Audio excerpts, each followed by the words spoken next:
Mau gadget murah? Di Elgoza aja. Elgoza, Electronic Gadget Online Plaza. Elgoza, proses cepat, efisien, dan murah harganya. Ammar TV.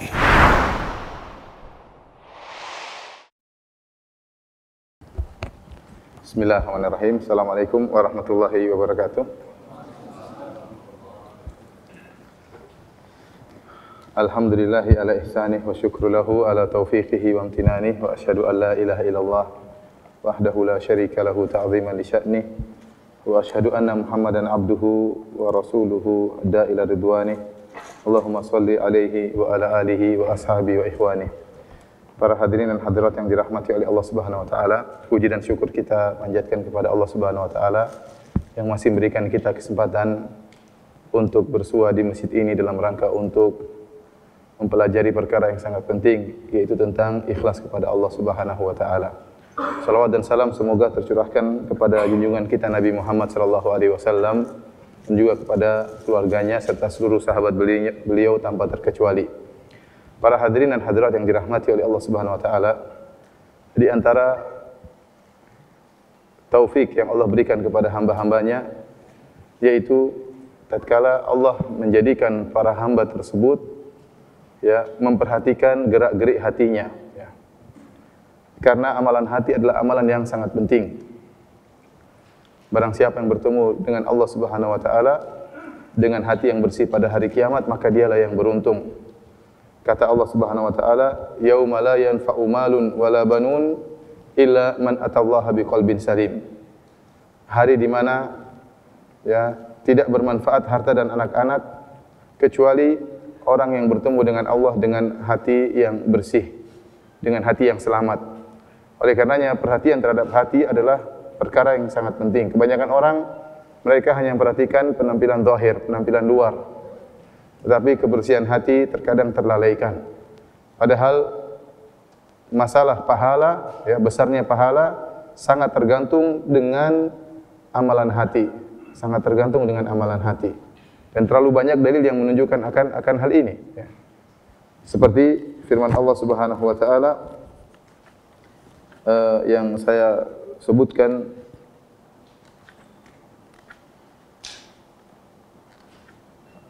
dalam halaman 12, Allah Subhanahu wa taala berfirman, "Lan yanalallaha luhumuha wala dima'uha, walakin yanaluhu taqwa minkum." Yang artinya daging-daging onta dan darahnya itu sekali-sekali tidak akan mencapai keridhaan Allah, tetapi ketakwaan dari kamulah yang dapat mencapainya. Jadi seorang tatkala menyembelih kambing, menyembelih onta, dia berkorban harta, dia bersedekah, dia menyembelih hewan-hewan tersebut. Namun kata Allah, yang sampai bukan dagingnya, bukan darahnya, tapi yang sampai ketakwaan dari kalian. Ini dalil bahwa yang menjadi patokan utama adalah masalah hati. Yang menjadi patokan utama adalah masalah hati. Seperti dalam hadis Rasulullah SAW mengatakan, "Innal abda la yansarifu min salatihi wa ma kutiba lahu illa ushruha aw tusu'uha aw thumunuha aw subu'uha aw khumusuha aw rubu'uha aw thuluthuha aw nisfuha." Kata Nabi SAW, seorang dia keluar dari salatnya dan dia tidak mendapatkan pahala salat sempurna, dia hanya mendapatkan 1/10 pahala, 1/9 pahala dari salatnya, 1/8, 1/7, 1/6, 1/5, 1/4, 1/3 atau 1/2 dari pahala salatnya. Kata para ulama disebabkan karena kekhusyuan yang berbeda, Karena sebagian orang mungkin hanya memperhatikan bagaimana tata cara salat, dan ini penting. Kata Nabi SAW, "Shallu kama ra'aitumuni usolli." Salatlah kalian sebagaimana kalian melihat aku salat. Maka seorang berarti memperhatikan bagaimana cara gerak salat Nabi. Ini penting. Tapi yang lebih penting lagi adalah kekhusyuan yang berkaitan dengan hati. Oleh karenanya bisa jadi seorang salatnya seperti tata cara salat Nabi dari sisi zahir, tapi tatkala batinnya tidak khusyuk, lalai, maka pahalanya berkurang. Makanya Allah Subhanahu wa taala memuji orang-orang yang beriman. Kemudian Allah sebutkan sifat-sifat orang beriman, kata Allah, "Qad aflahal mu'minun." Sungguh beruntung orang-orang yang beriman. Sifat pertama yang Allah sebutkan, "Alladzina hum fi shalatihim khashi'un." Yaitu orang-orang yang khusyuk dalam salatnya. Ibnu Taimiyah rahimahullah menyebutkan bisa jadi dua orang salat dalam saf yang sama, berdampingan, tapi pahalanya sejauh langit dan bumi. Kenapa? Karena hati yang berbeda, keimanan yang berbeda, kekhusyuan yang berbeda. Maka kita berusaha memperhatikan penampilan zahir bagus, penampilan zahir penting, tapi yang lebih penting lagi adalah bagaimana hati kita. Sebagaimana kita berusaha membersihkan tubuh kita dari kotoran, kita juga berusaha membersihkan hati kita dari penyakit-penyakit hati. Kita berusaha mengikhlaskan hati kita. Oleh karenanya lihat bagaimana Nabi SAW menjelaskan tentang pahala yang luar biasa yang didapatkan oleh para sahabat. Ya. Rasulullah SAW mengatakan, la tasubbu ashabi, janganlah kalian mencaci maki para sahabatku. Fawalladhi nafsu Muhammadin biyadihi. Dalam halaman 10 saya sebutkan hadisnya. Rasulullah SAW mengatakan, janganlah kalian mencaci maki para sahabatku. Falau anna ahadakum anfaqa mithla Uhudin dhahaban, ma balagha mudda ahadihim wala nasifahu. Seandainya salah seorang dari kalian menginfakkan emas sebesar gunung Uhud, maka tidak akan sama dengan infak satu genggam gandum sahabat atau satu genggam korma atau dua genggam korma yang diinfakkan oleh para sahabat. Ya. Kata Nabi, jangan mencaci maki para sahabatku, karena para sahabat adalah manusia biasa, mereka orang-orang soleh, namun mereka tidak maksum, mereka mungkin terjerumus dalam kesalahan. Mereka mungkin salah dalam bertindak, mereka mungkin salah dalam berkata, tetapi kebaikan mereka sangat banyak ya. Kesalahan mereka ibarat hanya sekedar ya setitik kesalahan di lautan kebaikan. Maka seakan-akan Nabi mengisyaratkan, jangan kalian mencari-cari kesalahan sahabatku lantas kalian mencaci maki para sahabatku. Kenapa? Karena amalan kalian tidak akan ada bandingannya dengan amalan para sahabatku. Kata Nabi SAW, seandainya salah seorang dari kalian menginfakkan emas sebesar gunung Uhud, dan kita tahu gunung Uhud gunung yang sangat besar, dengan panjang 7-8 km, dengan lebar 2-3 km, dengan tinggi sekitar 350 meter. Ya, ini kalau kita punya emas sebesar gunung Uhud, ini sudah orang paling kaya di dunia, ya, punya emas sebesar gunung Uhud. Lantas kita infakkan, ternyata infak tersebut tidak sama dengan infak sahabat satu genggam gandum atau dua genggam gandum. Kenapa? Para ulama menjelaskan seperti Al-Baydawi dan yang lainnya, karena keikhlasan yang berbeda. Karena keikhlasan yang berbeda antara para sahabat dengan kita.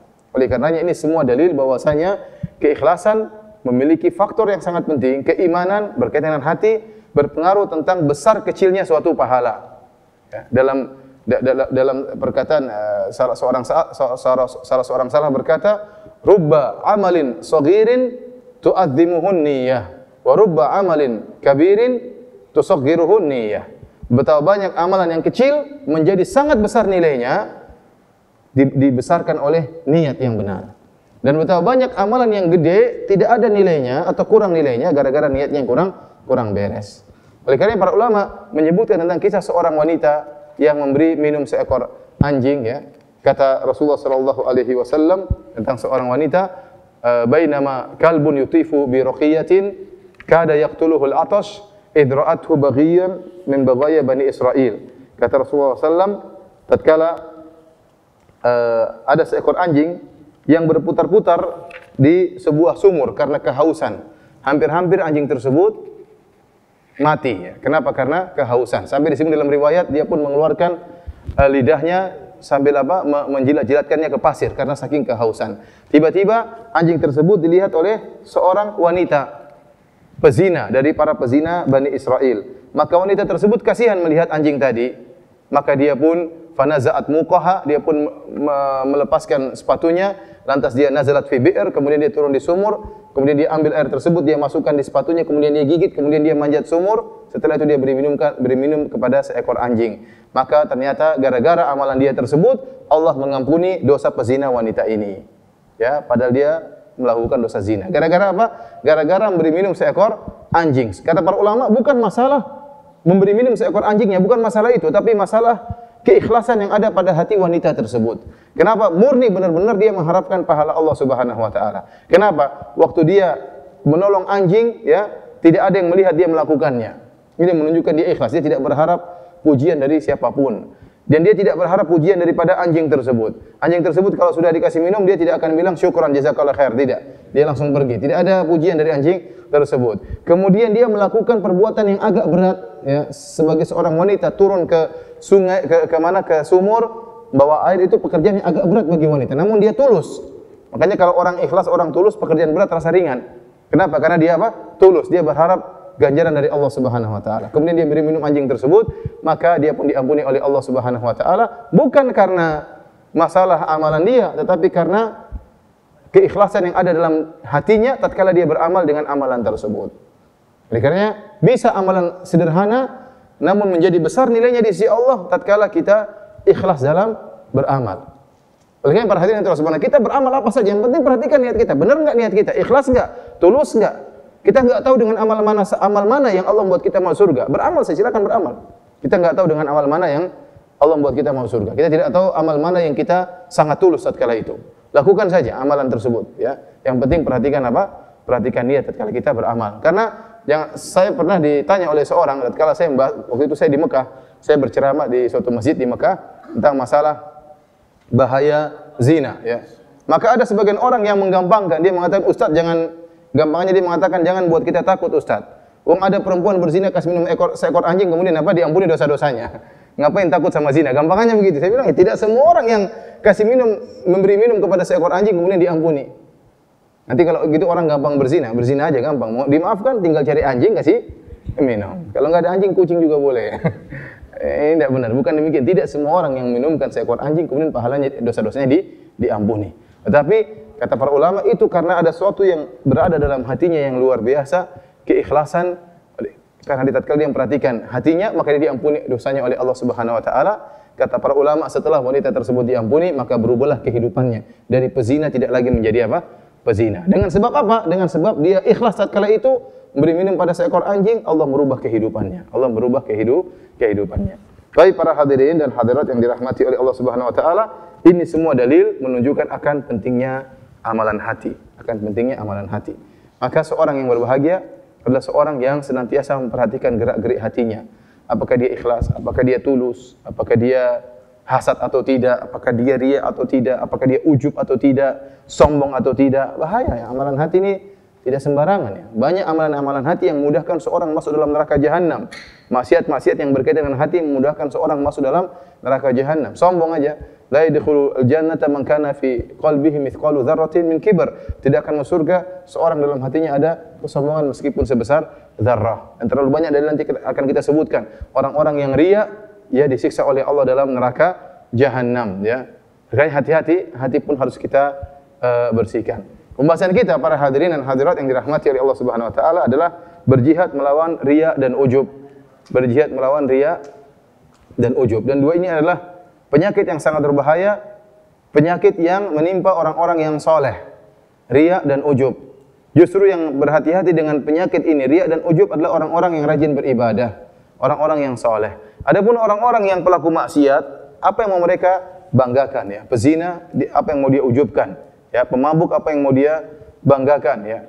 Justru yang terkena penyakit riya dan ujub adalah orang yang memiliki amal soleh yang mungkin untuk dia banggakan, yang mungkin untuk dia ujubkan. Oleh karena para hadirin dan hadirat yang dirahmati oleh Allah Subhanahu wa taala, setiap kita salat, kita berikrar kepada Allah untuk melawan dua penyakit ini, untuk berjihad melawan dua penyakit ini. Tatkala kita berkata, iyyaka na'bud wa iyyaka nasta'in. Ini ikrar dari kita. Ya, artinya ya Allah, iyyaka na'bud. Hanya kepada Engkaulah kami beribadah.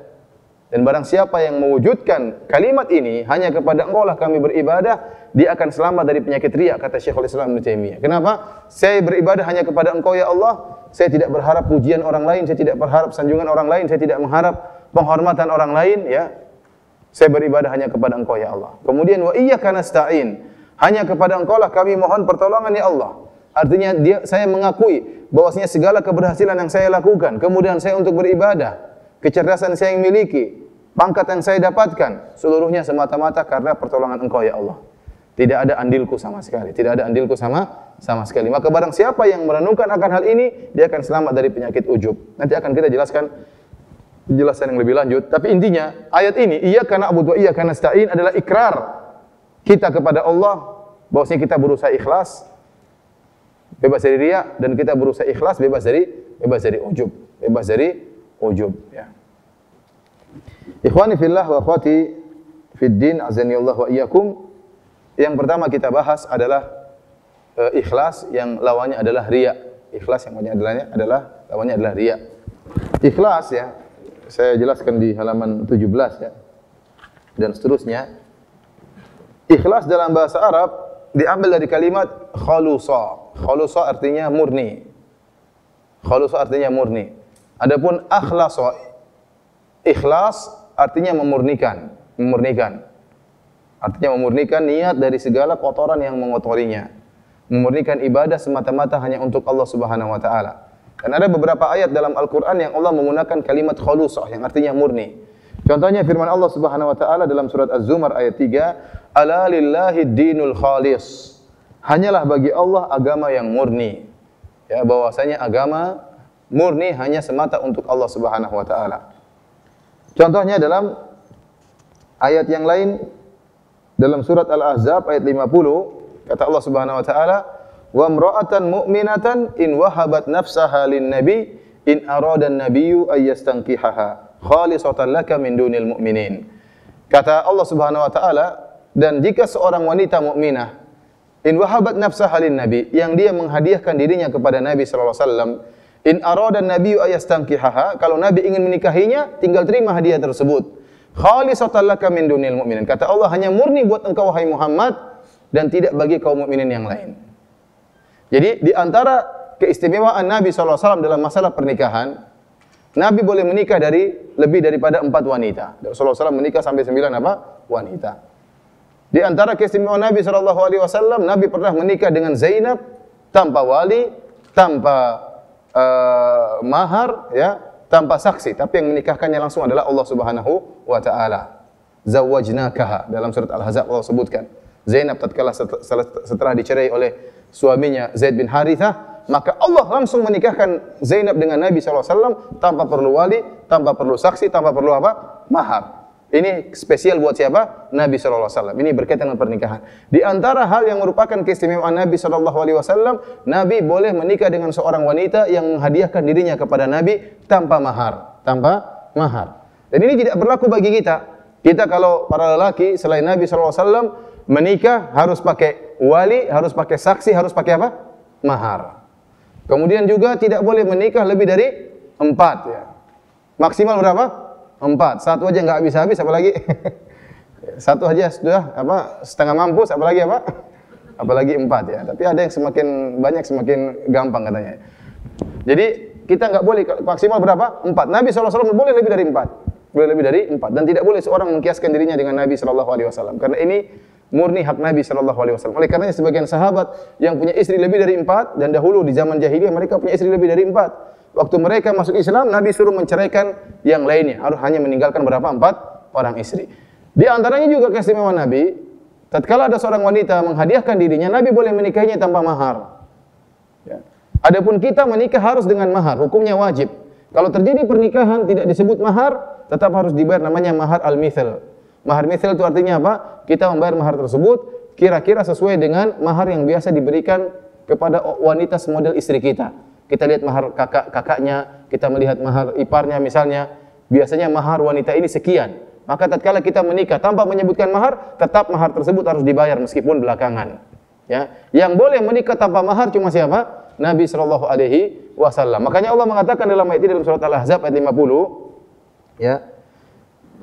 In arada an-nabiyyu ayastankihaha wa imra'atan nafsaha wa imra'atan mu'minatan in wahabat nafsa. Kalau ada seorang wanita mukminah yang menghadiahkan dirinya kepada Nabi sallallahu alaihi wasallam, kalau Nabi ingin menikahinya, ya, silakan menikah kata Allah, kan, tapi kata Allah khalisatan laka min dunil mu'minin, hanya murni bagi engkau wahai Muhammad, selainnya enggak boleh. Oleh karena ada seorang wanita datang kepada Nabi dalam Sahih Al-Bukhari, dia menghadiahkan dirinya kepada Nabi sallallahu alaihi wasallam. Maka Nabi melihat wanita tersebut, Nabi juga nazar, Nabi lihat atas, lihat bawah, lihat atas, lihat bawah. Nabi tidak berhasrat kepada wanita tersebut. Namun Nabi diam aja, mau suruh pulang enggak enak ya. Dia sudah datang untuk apa? Menawarkan apa? Dirinya. Nabi diam, tidak ada komentar. Akhirnya ada seorang sahabat berkata, "Ya Rasulullah, kalau kau tidak mau sama saya aja Rasulullah."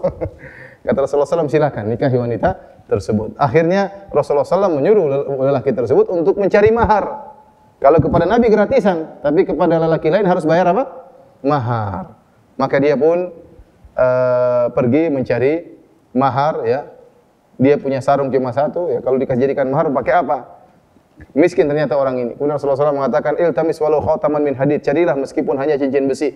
Dia pun cari, tidak ada apa-apa ya Rasulullah. Saya tidak punya apa-apa untuk jadi apa? Mahar. Subhanallah, nekat, enggak punya apa-apa.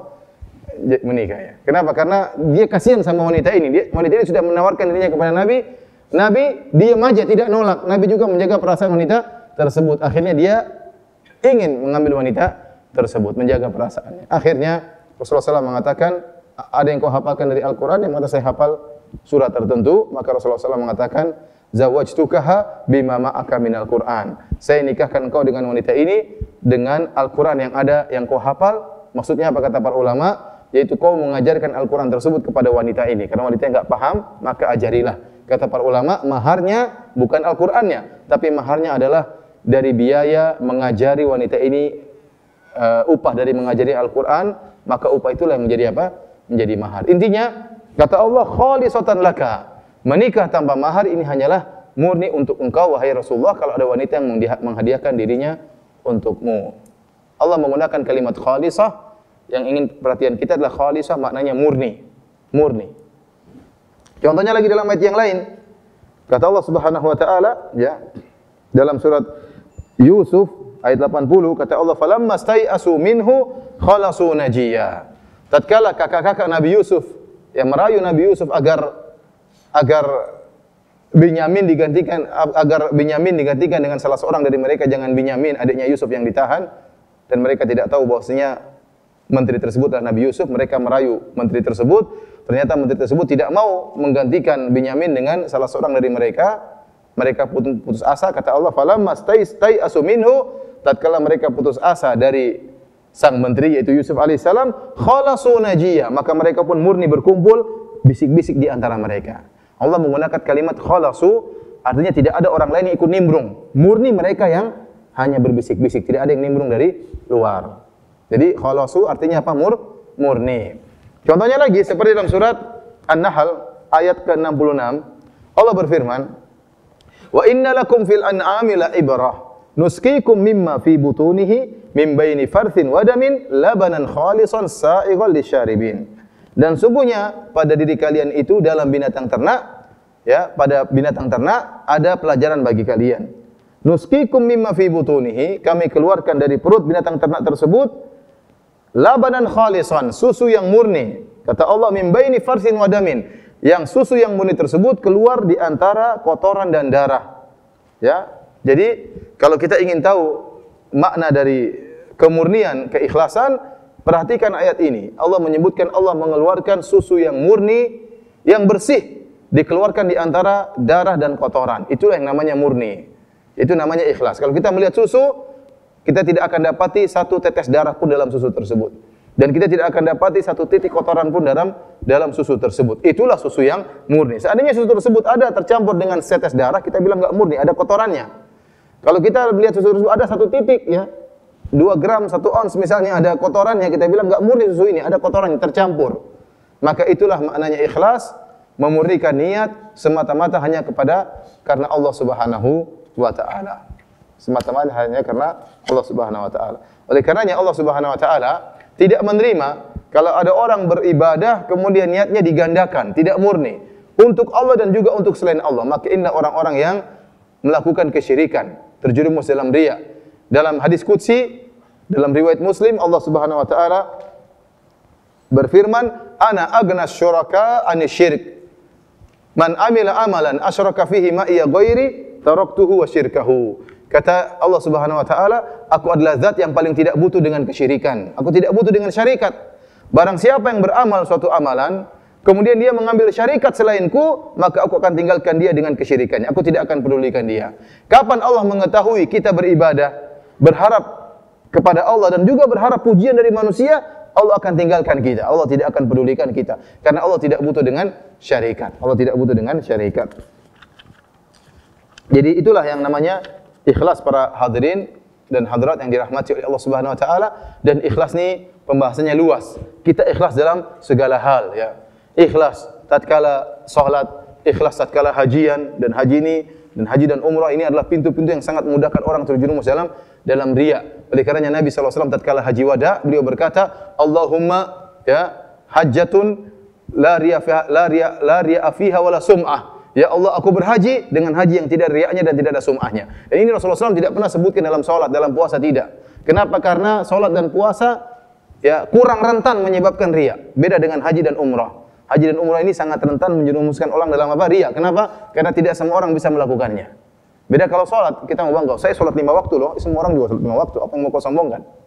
Saya puasa bulan Ramadan loh, ya, semua orang juga puasa bulan apa? Ramadan. Dia tidak sulit untuk riya gara-gara puasanya. Beda kalau dia puasa Senin Kamis, ya mungkin dia bisa riya. Kalau dia sholat malam, mungkin dia bisa riya. Tapi haji, tidak semua orang bisa apa? Berhaji. Oleh karenanya, Rasulullah SAW beri peringatan, Allahumma hajjatan la riya fiha wala sum'ah. Ya Allah, inilah hajiku, tidak ada riaknya, tidak ada sum'ahnya. Karena dia sangat rentan menjerumuskan orang dalam riya. Oleh karenanya, ikhlas dalam segala hal peribadatan seluruhnya. Dalam sedekah kita harus ikhlas, dalam salat kita harus ikhlas, dalam puasa kita harus ikhlas hanya kepada Allah Subhanahu wa taala, haji dan umrah juga harus ikhlas. Bahkan di antaranya dalam berdakwah kita juga harus ikhlas. Oleh karenanya Syekh Muhammad bin Abdul Wahhab rahimahullahu taala tatkala menjelaskan tentang tafsir surat Yusuf di mana Allah Subhanahu wa taala berfirman, "Qul hadhihi sabili ad'u ila Allah ala basirah." Katakanlah wahai Muhammad, ini adalah jalanku. Ad'u ila Allah, aku menyeru kepada Allah. Ala basirah, di atas ilmu. Jadi Allah mengatakan, Allah menyuruh Nabi untuk berkata, ad'u ila Allah, aku menyeru kepada Allah Subhanahu wa taala. Kata Syekh Muhammad bin Wahab rahimahullah, ini peringatan bagi orang-orang yang menyeru kepada dirinya. Ada orang dia berdakwah, namun pada hakikatnya dia tidak berdakwah kepada Allah Subhanahu wa taala, tapi dia berdakwah kepada dirinya, kepada organisasinya, kepada pondoknya misalnya, kepada masjidnya, bukan kepada Allah. Dalilnya apa? Dalilnya kalau ada ustadz yang lain misalnya berceramah, dia hasad, dia dengki.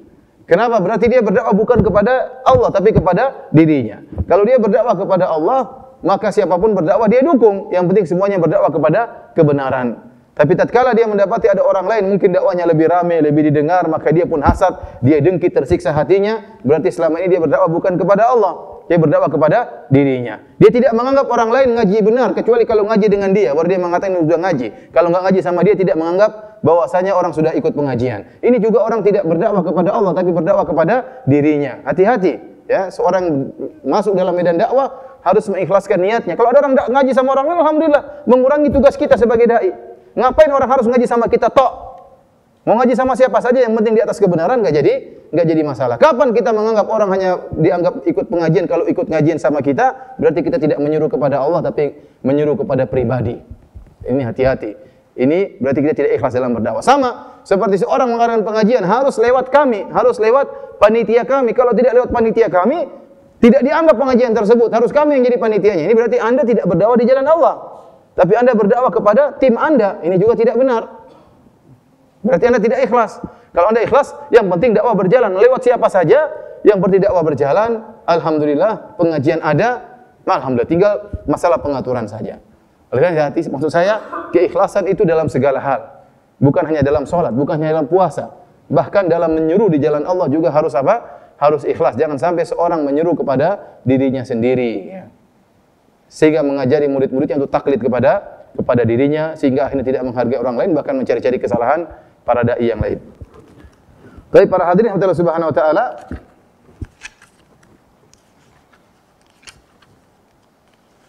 saya menyebutkan dari halaman 25 sampai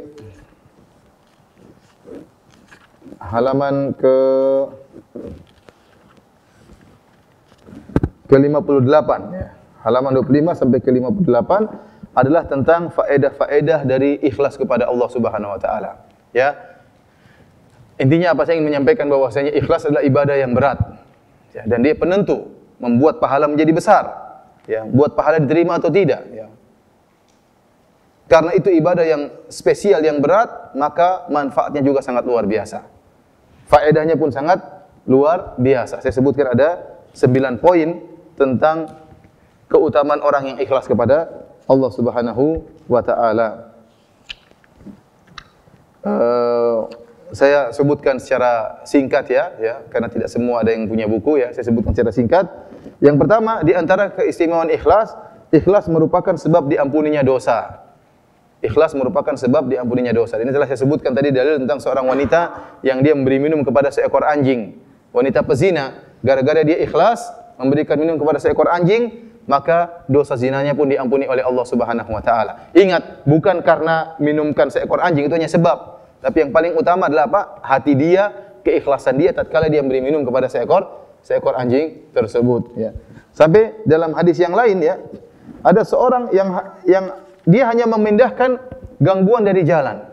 Dia berjalan di tengah jalan, tahu ada gangguan, dia hilangkan. Dia khawatir ada seorang muslim yang terganggu dengan gangguan tersebut. Gara-gara itu dia diampuni oleh Allah Subhanahu wa taala. Itu amalan yang paling sederhana. Makanya Nabi sallallahu alaihi wasallam mengatakan, "Al-imanu bid'un wa sab'una syu'bah." Iman itu 70 sekian cabang. A'laha kalimatul la ilaha illallah. Yang paling tinggi dari keimanan adalah kalimat la ilaha illallah. Wa adnaha, dan yang paling rendah dari cabang keimanan, imatatul adza 'anit thariq, menghilangkan gangguan dari jalan. Itu amalan yang paling rendah, iman yang paling apa? Yang paling rendah. Namun kalau ada seorang melakukannya ikhlas kepada Allah Subhanahu wa taala, bisa jadi rahmat Allah luas. Allah melihat orang ini ikhlas gara-gara dia pindahkan, ada batu di tengah jalan dia pindahkan, ada kayu dia pindahkan dari tengah jalan, ada paku dia jangan sampai kena mobil orang, dia hilangkan. Kalau dia ikhlas kepada Allah, bisa jadi itu sebab Allah ampuni dosa-dosanya. Sebagaimana datang dalam sebagian hadis, ada seorang menghilangkan gangguan dari jalan, Allah ampuni dosa-dosanya. Bukan karena amalan tersebut sepele. Amalan ini lebih ringan daripada salat. Salat lebih jauh lebih tinggi daripada amalan ini. Namun bisa jadi tatkala dia melakukan amalan ini benar-benar dia tulus ikhlas kepada Allah, dengan sebab tersebut Allah mengampuni dosa-dosanya.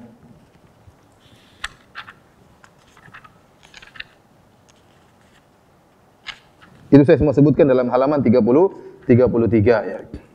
Ya, tentang lelaki tadi. Oleh karenanya Rasulullah SAW bersabda, "La tahqiranna minal ma'rufi syai'an, walau an talqa akhaka biwajhin taliq." Janganlah kalian meremehkan amalan sedikit pun, meskipun engkau bertemu dengan saudaramu dalam kondisi senyum.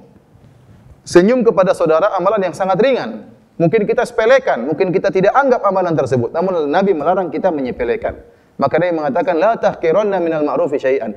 Jangan kalian meremehkan amalan apapun, meskipun senyum waktu bertemu dengan apa? Saudara. Bisa jadi Anda waktu senyum ikhlas, bisa jadi sebab diampuni dosa-dosa Anda, ya, oleh Allah Subhanahu wa taala. Allah mudah, Allah memberikan rahmatnya, terserah Allah Subhanahu wa taala. Maka Anda pun kalau senyum usahakan ikhlas, ya. Ketemu orang apa? Senyum. Jangan waktu mau nawar buku saja baru apa? Murahin dong, baru senyum. Nawar barang baru senyum. Ini senyum ada maunya, ya. Enggak apa-apa, senyum juga boleh. Itu maksud saya, ketemu dengan saudara berusaha senyum, ikhlas karena Allah Subhanahu wa taala. Meskipun orang yang kita temui tadi bukan orang kaya, bukan orang terhormat, bukan orang apa? Terpandang. Kenapa? Dia seorang mukmin. Saya disunahkan untuk senyum dengan apa? Dengan dia. Karena siapa? Karena Allah Subhanahu wa taala. Meskipun orang ini tidak ada kita harap dunia dari dia, dan kita tidak pernah punya hutang budi sama dia, tapi kita senyum kepada dia karena dia seorang mukmin. Selama dia seorang mukmin, dia saudara kita, dan Nabi menyuruh kita untuk senyum kepada sesama saudara mukmin. Dan jangan kita remehkan ibadah tersebut. Kita senyum kepada orang tersebut meskipun dia mungkin tidak balas dengan senyuman yang lebih hangat atau yang sama-sama hangat, atau mungkin dia mukanya cemberut, cuekin aja. Allah sudah catat, malaikat sudah catat bahwasanya kita tersenyum karena Allah Subhanahu wa taala. Kemudian di antara faedah keikhlasan, ya, saya sebutkan halaman 35, ikhlas menjaga seorang sehingga tidak terjerumus dalam fitnah wanita. Ya, seorang laki yang ikhlas dalam ibadahnya, suatu saat jika dia terjebak dalam fitnah wanita, Allah akan jaga dia. Dan dalil akan dalil kisah Nabi Yusuf alaihissalam, ya.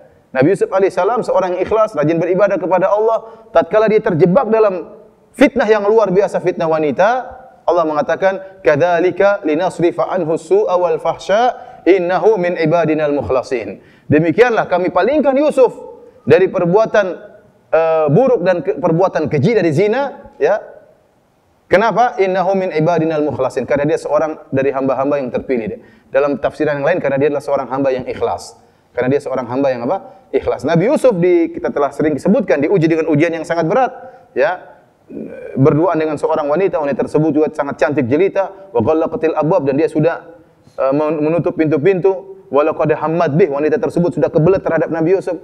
Allah sebutkan juga wa hamma biha, Nabi Yusuf pun sudah tergerak hatinya, ya. Dia manusia, dia lelaki, ya, tergerak hatinya tatkala melihat seorang wanita yang cantik jelita, apalagi pintu sudah dikunci seluruhnya, apalagi wanita ini cantik jelita, apalagi wanita ini berias dirinya, ya. Sudah lengkap sarana untuk menjerumuskan Nabi Yusuf alaihissalam dalam kemaksiatan. namun Allah selamatkan dia. Kenapa? Karena dia ikhlas sebelumnya. Karena dia ikhlas sebelumnya. Dan ini adalah perkara yang sangat berat. Kenapa? Karena kalau seorang lelaki sudah digoda dengan wanita, saya katakan syahwat, kalau sudah menimpa seorang lelaki atau wanita, kalau masih di awal-awal syahwat, dia masih bisa tepis, dia masih bisa. Tapi kalau sudah syahwat sudah berkobar, bergejolak dalam hati, mustahil dia selamat kecuali diselamatkan oleh Allah Subhanahu wa taala. Kenapa? Kalau syahwat sudah terlanjur bergejolak, sudah terlanjur berkobar dalam dada, maka apapun yang terjadi dia tidak pedulikan. Yang dia inginkan bagaimana dia bisa melampiaskan syahwat tersebut. Lihatlah para wanita tatkala mereka melihat Nabi Yusuf lewat, melihat mereka terpesona dengan ketampanan Nabi Yusuf alaihissalam, kata Allah, wa qata'na aydiyahunna, mereka pun potong tangan-tangan mereka dalam kondisi tidak sadar. Kenapa? Syahwat sudah bergejolak, sehingga tatkala mereka motong tangan mereka, mereka tidak sadar syahwat mereka sudah menggebu-gebu. Makanya seorang tatkala misalnya dia melihat kecantikan seorang wanita, seorang laki, kalau dia lihat sekilas, dia masih bisa menahan syahwatnya. Dia bilang apa? Astagfirullah ya. Tapi kalau dia sudah melotot, dia mengamati dan mendalami, ya repot. Kemudian melihat yang macam-macam, semoga kemudian syahwatnya sudah bergelora, mustahil dia selamat. Mustahil dia selamat. Ya. Karena apa? Karena seorang laki kalau sudah tergerak syahwatnya, sudah pergi 3/4 akalnya. Tinggal berapa? Tinggal 1/4. Sebagian sudah hilang seluruh akalnya. Ya. Kenapa? Karena syahwat kalau sudah bergejolak, seorang sulit untuk menghadapinya. Kecuali diselamatkan oleh Allah Subhanahu wa taala. Dan di antara hal yang bisa menyelamatkan seorang dari fitnah wanita adalah keikhlasannya sebelumnya.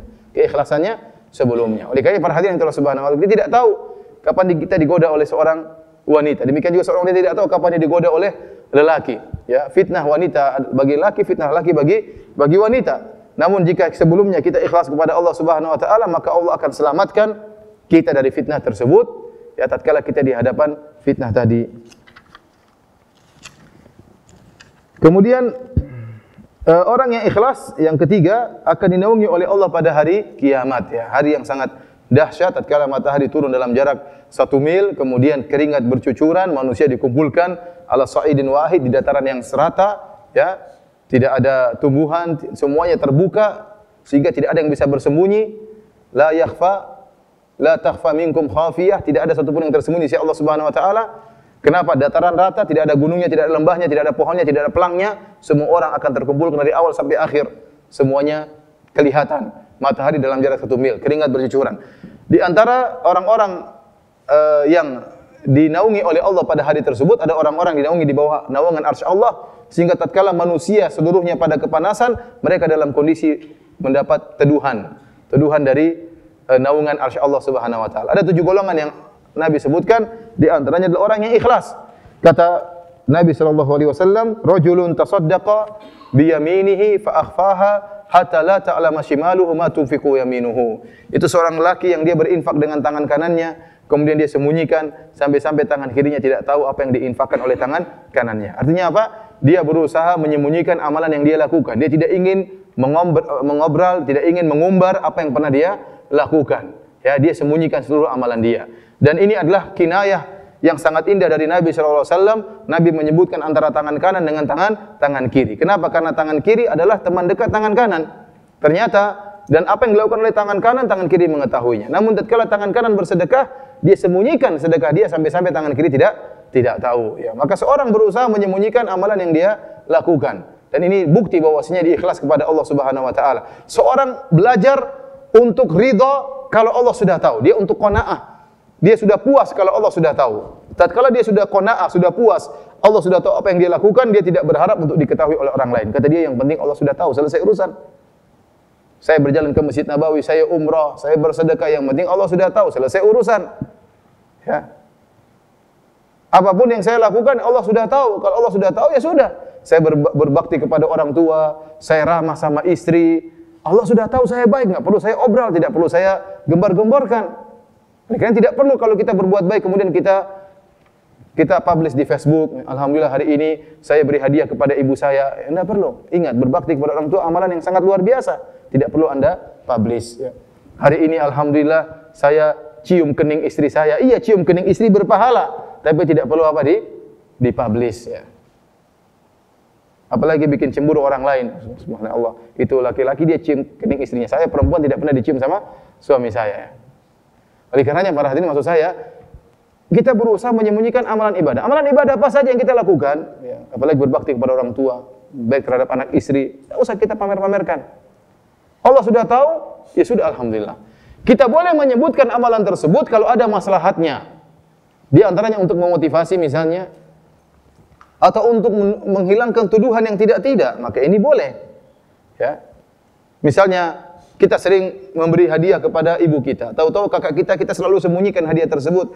Tahu-tahu kakak kita nuduh kita, kamu pelit, punya harta tidak pernah kasih apa-apa sama ibu. Maka saat itu kita bongkar, tidak apa-apa. Itu enggak benar. Saya sering kasih hadiah kepada apa? Ibu misalnya.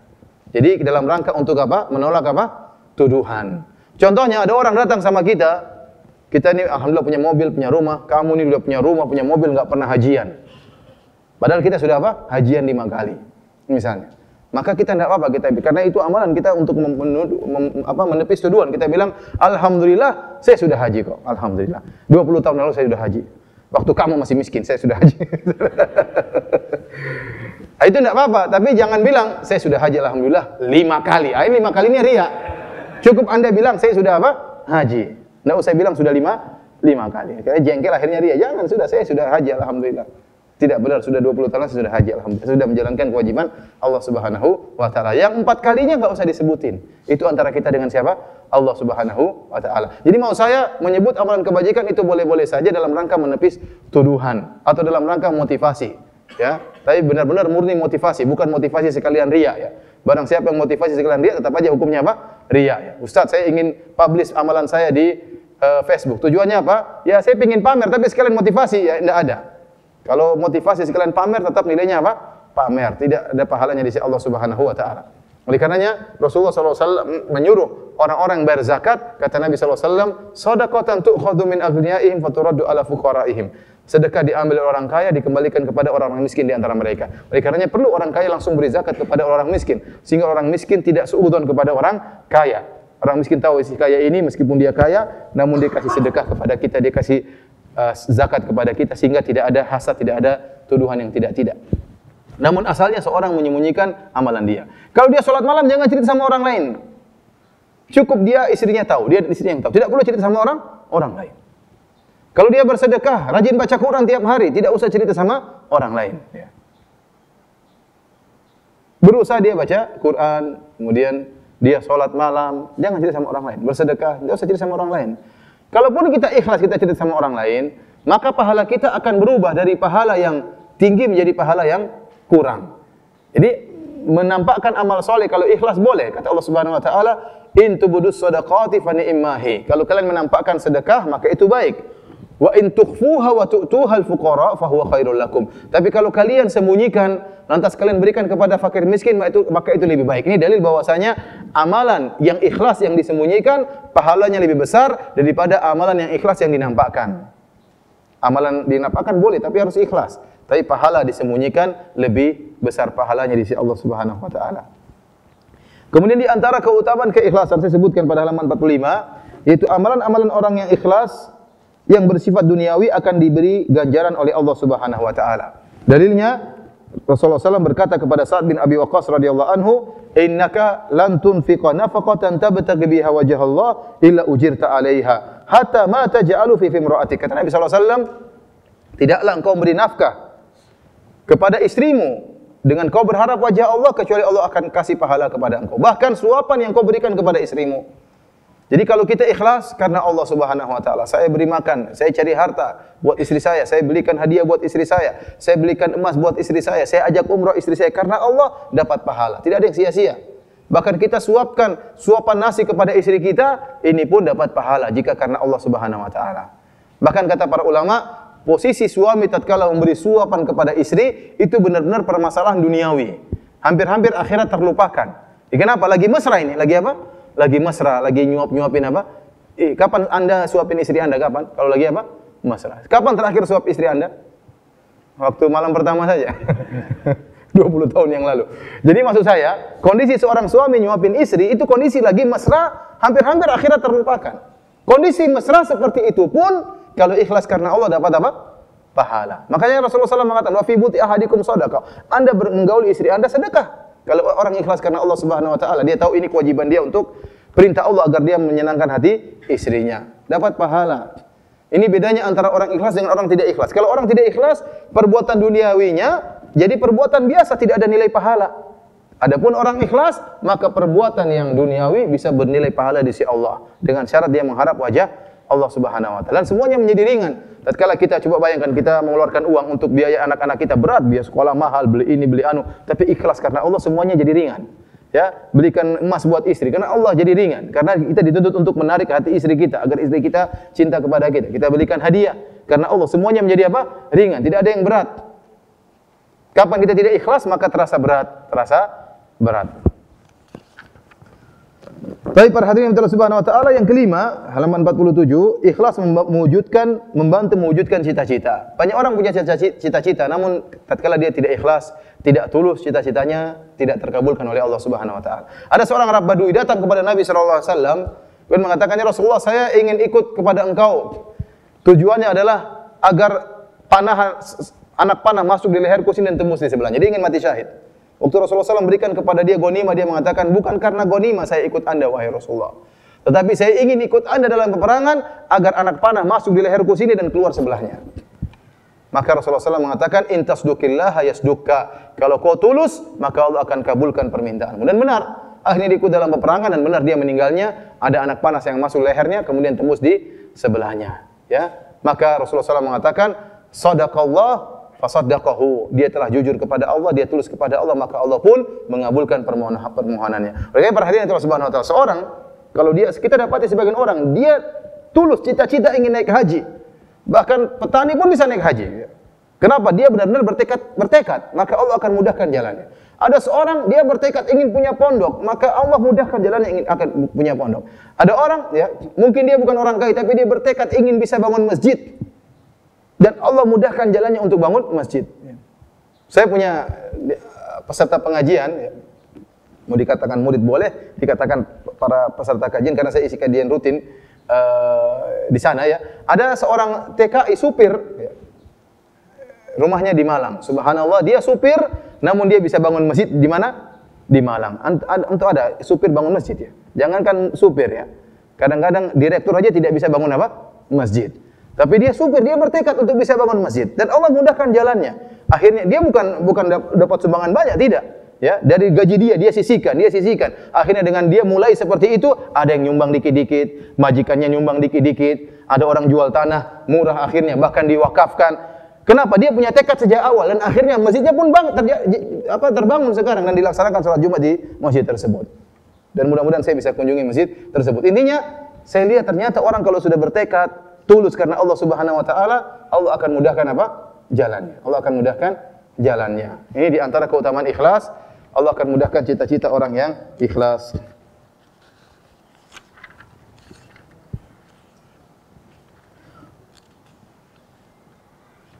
Tapi para hadirin, yang sisanya baca sendiri ya. Yang nomor 6 sampai nomor 9 baca sendiri. Baik, kita lanjut pada pembahasan berikutnya tentang masalah riya. Dan ini yang topik utama dalam bahasan kita adalah berjihad melawan riya ya. Riya dari bahasa Arab asal dari ro'a yura'i, artinya memperlihatkan. Namun ini sudah menjadi istilah seorang beribadah karena mengharap pujian dan sanjungan ya atau dilihat oleh orang lain. Jadi segala ibadah yang dilakukan untuk disebut-sebut, untuk disanjung, untuk dipuji disebut dengan istilah riya. Ya. Kalau para ulama mengatakan riya adalah ingin dilihat, kalau summa ingin disebut-sebut, ya, ingin disebut-sebut.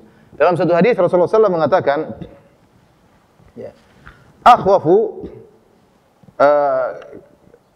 kata Rasulullah SAW, ya, dalam saya sebutkan halaman 65, kata Rasulullah SAW, ala ukhbirukum bima huwa akhwafu alaikum indi minal masih dajjal.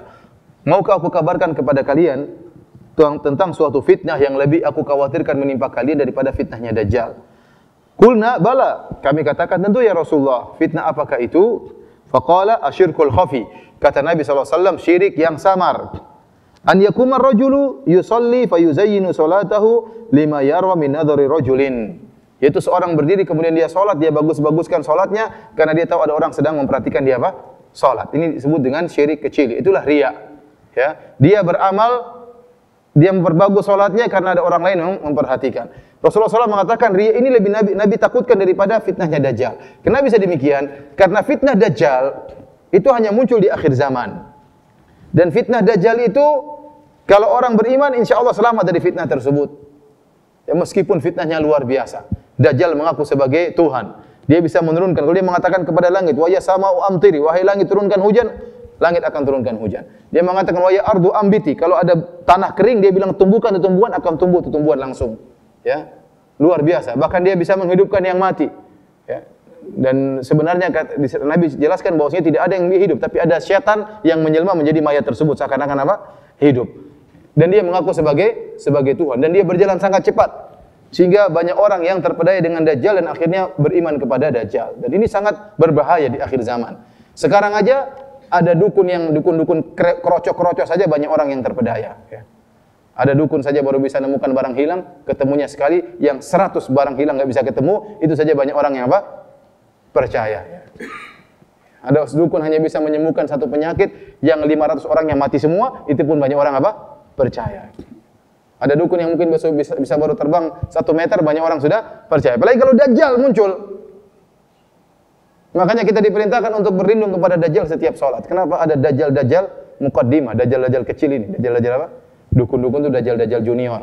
Belum kalau muncul Dajjal super. Ya. Namun fitnah riya lebih ditakuti oleh Nabi daripada fitnah Dajjal. Kenapa? Dajjal hanya muncul sekali di akhir zaman. Dan yang terpedaya oleh Dajjal hanya orang munafik dan orang-orang kafir. Adapun orang beriman tidak akan terbawa oleh fitnah Dajjal. Berbeda dengan riya, penyakit bisa timbul setiap saat dan menimpa orang-orang yang beriman. Ya. Oleh karenanya pembahasan tentang bahaya riya perlu kita ulang-ulang. Saya katakan bukan cuma Anda yang perlu diingatkan dari bahaya riya, para ustadz juga perlu diingatkan, para dai juga perlu untuk diingatkan, para donatur perlu untuk diingatkan. Ya.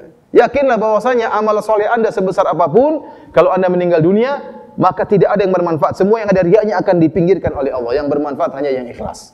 Ya, hanya ikhlas kepada Allah Subhanahu wa taala. Oleh karena Nabi khawatir dengan penyakit riya. Karena ini setiap saat bisa menghantui kita, bisa menyerang kita setiap saat. Maka kita harus berjihad melawan penyakit tersebut, ya. Seorang berdiri, kemudian dia salat, kemudian dia bagus-baguskan salatnya karena dia tahu ada orang yang melihat. Seorang baca Qurannya biasa, namun kadang ada orang dia ingin dipuji, dia bagus-baguskan bacaan Qurannya supaya dipuji oleh orang lainnya. Seorang tertidur, begitu lihat orang lihat dia subhanallah berpura-pura zikir gitu. Sebelumnya tadi gitu tiba-tiba zikir. Karena dilihat oleh orang lain. Seorang ceramah karena dia tahu ada pejabat yang hadir atau ada orang lain hadir, dia bagus-baguskan ceramah padahal sebelumnya dia ceramah tidak seperti itu. Ini semua adalah riya. Seorang imam biasanya dia salat maghrib, rakaat pertama qul huwallahu ahad, rakaat kedua qul a'udzu birabbin nas, begitu ada pejabat datang, rakaat pertama dia ganti jadi dengan surat Al-Baqarah, rakaat kedua dengan surat Ali Imran. Kenapa? Dia ingin pamer bahwasanya dia banyak hafalannya. Oleh karena Allah Subhanahu wa taala, ini semua riya. Ini namanya syirik yang samar, yang menyebabkan ya seorang bisa terjerumus dalam neraka jahanam. Oleh karena Rasulullah SAW mengatakan, "Akhwafu ma akhafu alaikum asyirkul asghar." Perkara yang aku khawatirkan menimpa kalian adalah syirik kecil. Fasa'aluhu, mereka bertanya, apa yang dimaksud dengan syirik kecil? Kata Nabi SAW, ar-riya, yaitu seorang beramal soleh karena ingin dilihat oleh orang lain. Para hadirin yang Allah Subhanahu wa taala, Allah Subhanahu wa taala menyebutkan tentang perumpamaan riya, perumpamaan yang menyedihkan ya, yang sangat buruk. Saya sebutkan dalam halaman 62. Di mana Allah berfirman dalam surat Al-Baqarah ayat 264. Kata Allah, "Kalladzi yunfiqu malahu ria'an nas, wa la yu'minu billahi wal yaumil akhir. Famathaluhu kamathali safwanin 'alaihi turabun fa asabahu wabilun fatarakahu salda." Kata Allah Subhanahu wa taala, seperti orang yang menginfakkan hartanya karena riya kepada orang-orang. Famathaluhu, dan tidak beriman kepada Allah dan hari akhirat. Perumpamaan orang yang riya, yang berinfak riya, famathaluhu kamathali safwan, perumpamannya seperti batu yang licin. Alaihi turab, di atas batu tersebut ada tanah. Orang yang melihat batu tadi menyangka bahwasanya orang yang melihat batu tadi menyangka bahwasanya tanah ini tanah subur. Kenapa? Tanahnya berada, dia tidak, batu yang licin tidak kelihatan, yang dilihat adalah apa? Tanah. Dan orang yang melihat tanah tersebut menyangka kalau ditanam tumbuhan langsung tumbuh. Kenapa? Tanahnya subur. Ternyata tanah subur tersebut hanya fata morgana. Tanah subur tersebut hanya tanah yang numpang di atas batu yang licin. Fa asabahu wabilun, dia bukan subur asli, tapi dia hanya tumpang di atas batu yang licin. Tidak bisa ditanam oleh tanaman, tidak bisa menumbuhkan tanaman. Karenanya fa asabahu wabil, tatkala ditimpa dengan hujan yang deras, fatarakahu salda, maka tanah tersebut semuanya hilang, yang tersisa hanyalah batu yang licin, tidak bisa ditanam sama sekali. Itulah perumpamaan orang yang riya. Orang yang riya, dia melakukan ibadah, dia bayar zakat, dia puasa, dia sholat, sedekah, macam-macam. Orang yang lihat, Masya Allah, orang ini luar biasa amalannya. Namun sungguhnya dia tidak punya amalan. Ya, karena amalan tersebut tidak ada nilainya di sisi Allah Subhanahu wa taala, karena dilakukan karena apa? Karena riya. Orang yang lihat seperti tadi, seperti tanah yang subur, yang mudah ditanami oleh tumbuhan, ternyata terkena hujan, hilanglah seluruh tanah tersebut. Ya. Maka orang yang riya pun tersebut, dia seakan-akan menipu dirinya dan menipu orang lain. Dia mengesankan dirinya ikhlas, mengesankan bahwasanya amalannya luar biasa, diterima oleh Allah Subhanahu wa taala. Ternyata dia melakukan semuanya karena ingin dipuji oleh masyarakat, oleh manusia, sehingga amalnya tidak ada nilainya sama sekali di sisi Allah Subhanahu wa taala. Baik para hadirin yang Allah Subhanahu wa taala, di antara hal yang menjelaskan akan bahaya riya, sebagaimana dijelaskan oleh Syekhul Islam Ibnu Taimiyah rahimahullah, bahwasanya riya itu disebut oleh Ibnu Taimiyah dengan syahwat. Seorang ingin tersohor, seorang ingin terkenal, seorang ingin diakui, itu syahwat. Kata Ibnu Taimiyah, syahwat khafiyah, yaitu syahwat yang tersembunyi. Dinamakan oleh Ibnu Taimiyah syahwat, kenapa? Karena orang mengejar hal tersebut. Sama seperti seorang laki, kalau dihadapkan di hadapannya seorang wanita cantik, maka dia punya syahwat untuk mendekati wanita tersebut. Tatkala seorang lapar, dihadapkan di depan dia ada makanan yang enak, maka dia pun punya syahwat untuk makan makanan tersebut. Sama, orang ingin dikenal, ingin diakui, itu syahwat.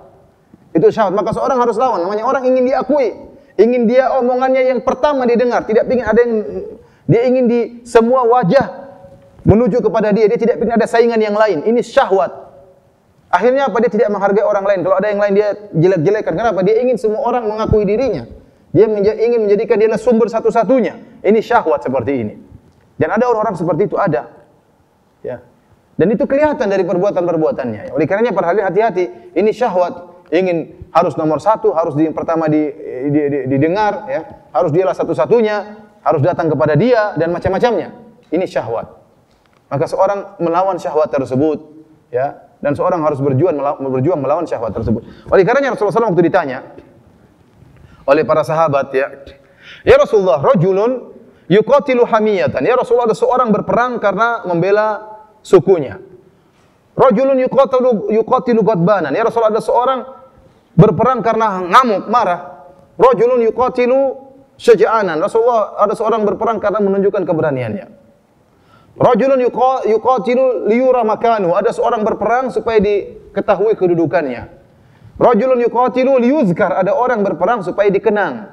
Ayu dzalika fi sabilillah. Mana di antara mereka yang berperang karena Allah? Maka Nabi menjelaskan, man qatala litakuna kalimatullahi hiyal ulya fahuwa fi sabilillah. Barang siapa yang berperang untuk menegakkan kalimat Allah, itulah yang di jalan Allah. Adapun karena ngamuk, karena marah, karena bela suku, karena ingin diketahui kehebatannya, diketahui keberaniannya, untuk diketahui macam-macamnya, maka ini semua bukan karena Allah Subhanahu wa taala. Bayangkan, seorang hanya ingin tersohor, dia rela untuk mengorbankan nyawanya, yang penting dia diakui. Dia ingin menampakkan, kenapa? Itu syahwat. Ingin diakui, ingin dihormati, itu syahwat, ya. Oleh karena itu lihat betapa banyak orang ikut dalam misalnya pemilihan untuk jadi pejabat, betapa banyak duit yang dia keluar. Kenapa? Syahwat. Ingin apa? Ingin menang. Itu syahwat. Ingin diakui, ingin dihormati. Syahwat. Sampai kalau enggak berhasil bisa jadi gila, ya. Stres dan macam-macamnya. Semua uang dia keluarkan. Kenapa? Karena dia punya syahwat untuk dihormati. Syahwat untuk jadi penguasa, itu syahwat. Sama dalam hal medan dakwah pun demikian. Syahwat ingin saya yang nomor satu. Saya yang harus diakui. Yang lain harus lewat pintu saya. Ini juga syahwat, ya. Seorang harus melawan syahwat tersebut. Waliyadzubillah.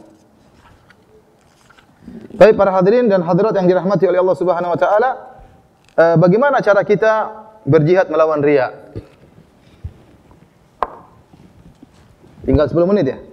Belum? Sampai jam berapa, Pak? Jam berapa? Sampai jam berapa? Setengah 11? Setengah 11 ya? Hah? Jam? Jam 11 kurang 30. Bagaimana cara kita melawan riya? Ya. Di antaranya dengan perenungan, ya, pengamatan, perenungan tentang dalil-dalil. Pertama tentang merenungkan bagaimana nasib orang yang riya di akhirat. Orang yang riya nasibnya di akhirat menyedihkan, ya. Menyedihkan. Dalam hadis Rasulullah SAW, hadis yang masyhur, Rasulullah SAW mengatakan, Inna awalan nasi yuqda yaumal qiyamati alaihi rajulun ustushhid. Orang yang pertama kali disidang oleh Allah pada hari kiamat kelak adalah orang yang mati syahid. Ya. Kemudian Allah menghadirkan dia dan Allah ingatkan nikmat yang Allah berikan kepada dia, yaitu dia jagoan hebat dalam bertempur. Maka Allah bertanya, wa ma amilta fiha? Apa yang kau lakukan dengan nikmat-nikmat yang aku berikan kepadamu? Kata dia, qataltu fika hatta tusyhid. Ya Allah, aku berjihad sampai aku mati syahid. Kata Allah, kadzabta, kau dusta. Walakin qatalta liyuqal annaka jari, tetapi kau berperang supaya dikatakan kau seorang pemberani. Wa qad qil, dan telah dikatakan. Jadi niat dia untuk dikenal sebagai pemberani, sebagai jagoan, Allah kabulkan. Tujuan duniawi Allah kabulkan. Dia terkenal menjadi jagoan, menjadi pahlawan, mungkin dibangun patungnya sebagai kenangan, Allah kabulkan. Tapi nasibnya di akhirat, tsumma umira bihi fasuhiba ala wajhihi hatta ulqiya finnar. Allah perintahkan malaikat menggeret dia di atas wajahnya sampai dilemparkan dalam neraka jahanam. Ini yang pertama. Mati syahid namun karena riya, dimasukkan dalam neraka jahanam. Yang kedua, ustaz yang dimasukkan dalam neraka jahanam. Kata Nabi SAW, rajulun ta'allamal ilma wa 'allamahu. Yang kedua, seorang yang belajar ilmu agama dan mengajarkannya, wa qara'al Qur'an, dan membaca Al-Qur'an. Fa utiya bihi, dihadirkan di hadapan Allah Subhanahu wa taala. Fa arrafahu ni'amahu fa arafaha. Lalu Allah ingatkan nikmat-nikmat yang Allah berikan kepada ustaz ini. Ustaz ini cerdas, hafal Quran mungkin, hafal hadis, pandai berorasi. Kalau enggak pandai enggak jadi ustaz ya. Kemudian pintar ceramah dan macam-macamnya. Allah katakan, apa kau ingat semua itu? Kata dia, saya ingat ya Allah. Wa ma amilta fiha? Apa yang kau lakukan dengan nikmat-nikmat tersebut? Kata dia, qara'tu fikal Qur'an wa 'allamtu. Ya Allah, aku baca Quran karena engkau dan aku ajarkan. Aku ajarkan Quran, aku ajarkan ilmu agama karena engkau. Allah berkata, kadzabta, kau dusta, walakin yuqal annaka qari, annaka alim. Tapi kau dusta, kau melakukan semua itu supaya kau dikatakan sebagai seorang yang ahli baca Quran. Wa qad qil, dan telah dikatakan. Kau melakukan semuanya supaya kau dikenal sebagai seorang alim, diakui sebagai ustaz, diakui sebagai orang alim, dan telah dikabulkan oleh Allah Subhanahu wa taala. Kemudian Allah perintahkan malaikat melemparkan dalam neraka jahanam. Ini bahaya. Yang pertama, berjihad jalan Allah masuk neraka, yang kedua ustaz masuk neraka. Jadi ada ustaz bisa masuk neraka? Bisa, kalau dia tidak ikhlas kepada Allah Subhanahu wa taala. Ustaz saja, apalagi antum ya. Kemudian yang ketiga, rajulun atahullahu min asnafil kulli. Orang yang Allah berikan kepada segala macam harta, rumah mewah punya, mobil mewah punya, ya, semua harta Allah berikan. Sawah, ladang, istana. Maka Allah bertanya, wa ma amilta fiha? Apa yang kau lakukan dengan harta yang aku berikan kepadamu? Kata dia, ma min sabilin tuhibbu an yunfaqa fiha illa anfaqtu fiha. Ya Allah, tidak ada satu jalan yang kau suka aku sedekahkan kecuali aku sedekahkan di jalan tersebut. Ada anak yatim saya kasih, ya Allah, ada orang miskin saya kasih, ada janda saya kasih, ada mahasiswa saya kasih, ada orang santri saya kasih, bangun masjid saya kasih, untuk dakwah saya kasih, semuanya karena engkau. Kata Allah, kau dusta, walakin yuqal annaka jawad. Tapi kau melakukannya supaya kau dikatakan seorang yang dermawan. Wa qad qil, dan telah dikatakan. Lemparkan dia dalam neraka jahanam, lemparkan dalam neraka jahanam. Jadi orang yang riya dipermalukan oleh Allah Subhanahu wa taala. Dihinakan oleh Allah Subhanahu wa taala, ya. Dalam hadis Sahih Bukhari kata Nabi sallallahu alaihi wasallam, "Man sama Allahu bih wa man yura'i ra'ilahu bih." Barang siapa yang beramal supaya didengar oleh orang lain, barang siapa yang beramal supaya dilihat oleh orang lain, Allah akan balas dia pada hari akhirat. Sebagaimana mengatakan, tatkala dia riya di dunia, dia punya pahala salat, punya pahala dakwah, punya pahala haji, di akhirat kelak Allah tampakkan pahala tersebut. Waktu dia bergembira dengan pahala tersebut, Allah jadikan pahala tersebut hilang sia-sia. Kenapa? Selama ini dia menipu hamba-hamba Allah. Seakan-akan dia ikhlas, maka Allah pun menipu dia di akhirat, seakan-akan ada pahalanya, ternyata tidak ada sama sekali. Kenapa? Karena dia riya. Kemudian Allah juga berkata dalam hadis riwayat Ahmad, Allah berkata, "Idhabu ila alladziina kuntum tura'una fid dunya, hal tajiduna indahum jazaan." Kata Allah kepada orang yang riya, kamu dulu di dunia cari muka sama pejabat, cari muka sama ustaz, cari muka sama mertua, cari pahala sama mereka, jangan cari pahala sama aku. Carilah pahala dari orang-orang yang kalian riya di dunia. Karena kalian dahulu mengharapkan pujian mereka, maka di akhirat tidak ada pahala, kata Allah. Cari sama mereka. Oleh karena hati-hati kalau antum beribadah hanya karena mencari perhatian pejabat, mencari perhatian misalnya teman, antum nanti disuruh cari pahala sama mereka. Makanya rugi kalau seorang kemudian merendahkan dirinya, meletakkan tempat yang paling dia hormati, kepalanya letakkan di tanah. Ternyata perendahan dia bukan kepada Allah, tapi supaya dipuji oleh manusia lain. Maka tidak ada nilainya di sisi Allah Subhanahu wa Ta'ala. Kemudian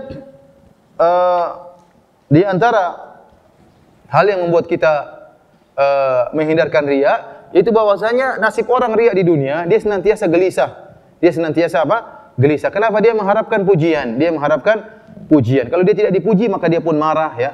Tidak diakui, maka dia pun marah. Dia sudah bantu orang, sudah sedekah, ternyata tidak puji, maka dia tersinggung. Kenapa saya tidak dipuji? Ya, ini hati-hati. Ini penyakit orang yang riya, maka dia pun apa? Bersedih. Sama seperti seorang, misalnya dia lagi hajian, kemudian dia berpose di hadapan Ka'bah, foto, lagi gaya berdoa, kemudian masukkan di Facebook. Ternyata nggak ada yang like. Dia sedih. Tuh nggak ada yang like, ya. Kalau like cuma 5 orang, ya sedih, ya. Maunya yang like 1000 orang. Dia pengen satu dunia tahu kalau dia sudah apa? Hajian. Ya, kenapa? Karena dia riya, sehingga apa? Tatkala tidak ada yang memuji, tidak ada yang komentar, dia pun sedih, ya. Oleh karena orang yang riya, orang yang sedih. Tapi kalau orang yang ikhlas, orang yang bahagia, dia tahu Allah sudah tahu selesai urusan. Allah sudah tahu selesai apa? Urusan. Saya bantu ibu, saya bantu kakak, saya bantu adik, saya baik sama istri. Allah sudah tahu selesai urusan. Tidak perlu kita pamer-pamerkan. Oleh karena orang yang riya adalah orang yang menderita, ingin selalu dipuji, ingin selalu dihormati. Kapan penghormatannya kurang, dia marah-marah. Kapan pujiannya kurang, dia marah-marah. Ya.